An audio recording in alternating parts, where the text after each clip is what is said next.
What's going on, y'all? Welcome back to the Daily Walk with Lance. This is where I take my morning Bible devotional, I take some notes down, and I share it with you guys. As always, like I say before every video, please don't view me as a leader, spiritual leader, pastor. I'm nothing like that. I'm just the average guy trying to put more Jesus on the internet. Because I had this thought of, if we were to go meet the disciples right now today, and we were talking to them about, bringing people to God, they would ask, what was it like using the internet? You can talk to people hundreds and thousands of miles away in an instant because of the internet. And back when they were spreading the word, you either had to travel to the people you wanted to talk to, they had to travel to you, or you met in the middle. There was no picking something up out of your hand or talking into it and people being able to hear you and see you.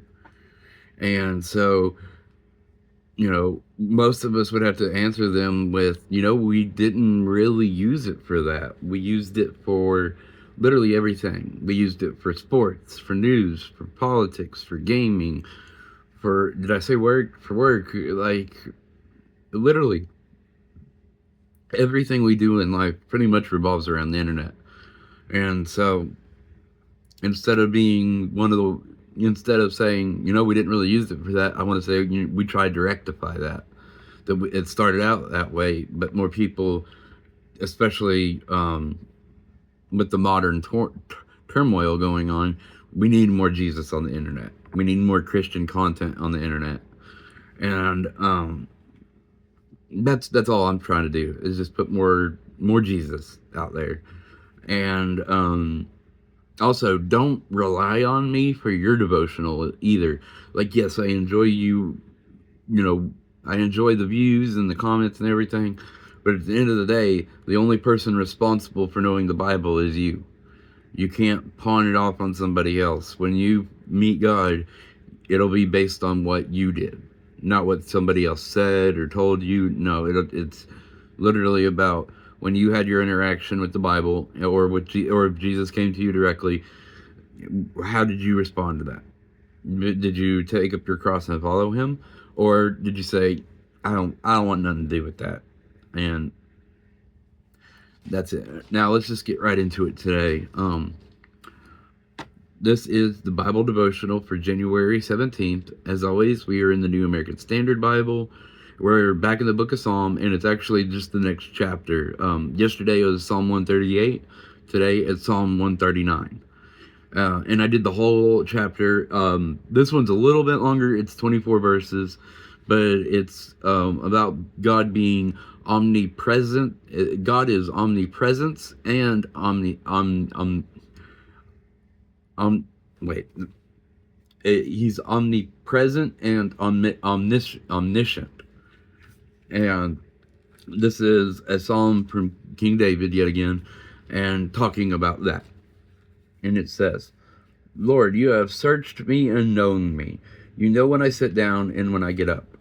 You understand my thought from far away.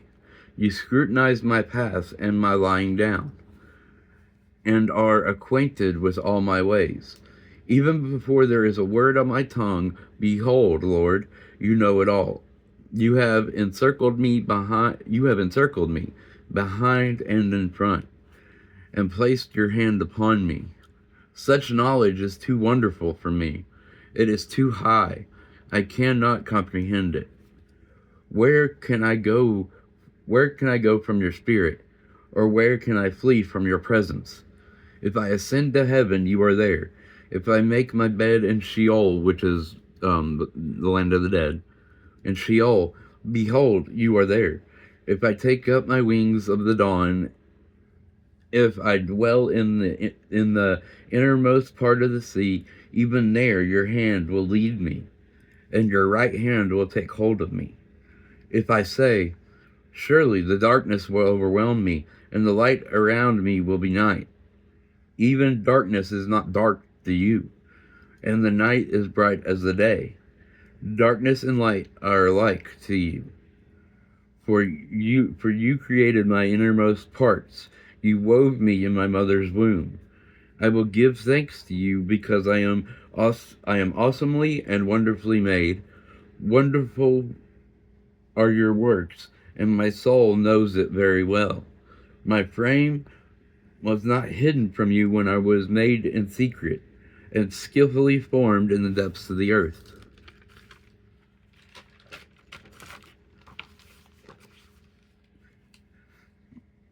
Your eyes have seen my formless substance, and in your book were written all the days that were ordained for me, when as yet there was not one of them. How precious above. Oh wait, I read that wrong. All the days that were ordained for me, when as yet there was not one of them. How precious above. Wait. Sorry, my handwriting. How precious also are your thoughts for me, God. How vast is the sum of them. Were I to count them, they would outnumber the sand. When I awake, I am still with you. If only you would put the wicked. Hang on, I gotta get a drink. That's better. Alright, where did I leave off? I'll just start right here. When I awake, I am still with you. If only you would put the wicked to death, God, leave me, you men of bloodshed.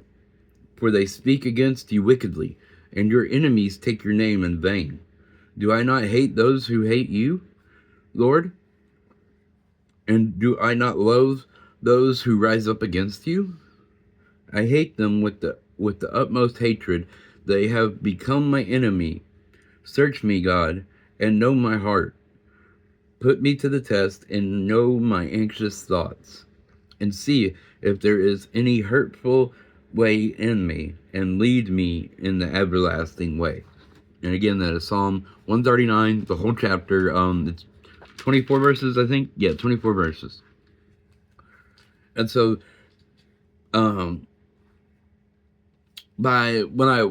if you don't know what omnipresent and omniscient mean, omnipresent means present everywhere, like God's everywhere. And then omniscient, it means all-knowing. And we know there's more to God than that, but that's what this is specifically about. It's about him being all-knowing and being everywhere all at the same time. And God knows us better than we know ourselves.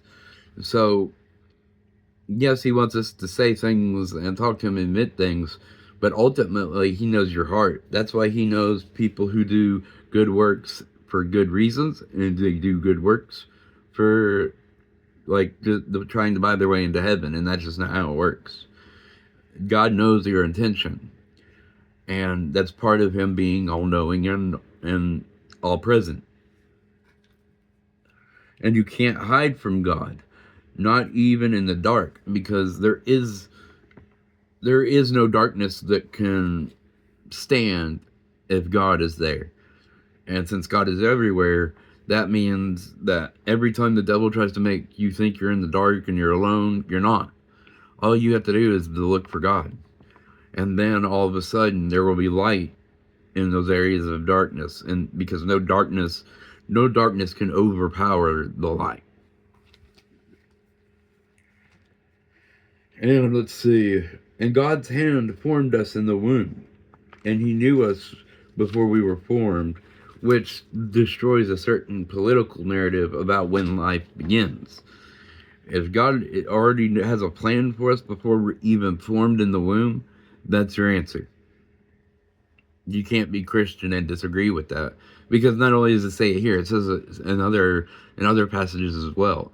And if you want to say Old Testament, if you want to make the Old Testament, New Testament argument, well, it's in both.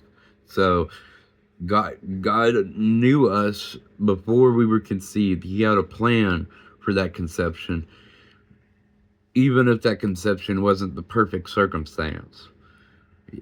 That is still a person, that's still a being. I will say the one caveat to that whole issue is the devil thinks he's he's obviously hurting the heart of our Father, but at the end of the day, all those babies, they're in heaven.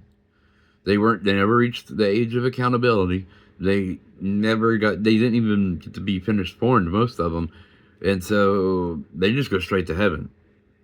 So he's just, while it's harmful and it's not something we should do, like you shouldn't do that. The devil thinks he's gaining ground when he's not. He's just sending more people straight to heaven. And let's see.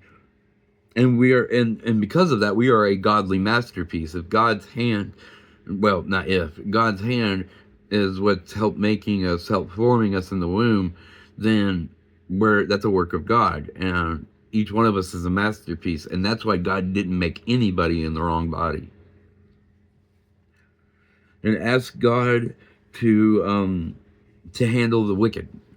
It's not for us to be vengeful. It's not for us to handle. It's to hand it over to God and let God handle it, because God will handle it way better than we will. And let's see.